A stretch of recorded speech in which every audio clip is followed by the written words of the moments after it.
The Witches by Roald, Dahl. The Recipe, Part 1.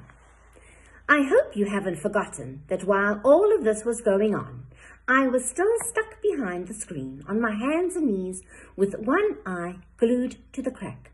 I don't know how long I had been there, but it seemed like forever.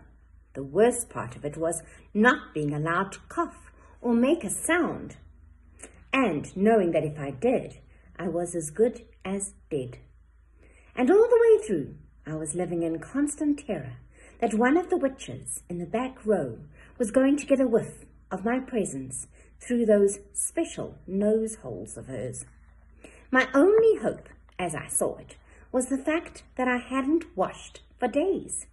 That and the never-ending excitement and clapping and shouting that was going on in the room. The witches were thinking of nothing except the Grand High Witch up there on the platform and her great plan for wiping out all the children of England. They certainly weren't sniffing around for a child in the room. In their wildest dreams, if witches have dreams, that would never have occurred to any of them. I kept still and prayed. The Grand High Witch's dreadful gloating song was over now, and the audience was clapping madly and shouting, "Brilliant, sensational, marvelous. You are a genius, oh brainy one. It is a thrilling invention. This delayed action mouse maker, it is a winner.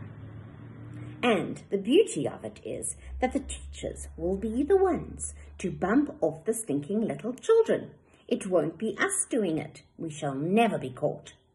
"Witches are never caught," snapped the Grand High Witch. "Attention now. I want everybody's attention, for I'm about to telling you what you must do to prepare. Formula 86, delayed action mouse maker." Suddenly, there came a great gasp from the audience. This was followed by a hubbub of shrieking and yelling, and I saw many of the witches leaping to their feet and pointing at the platform and crying out, "Mice! Mice! Mice! She's done it to show us. The brainy one has turned 2 children into mice, and there they are." I looked towards the platform.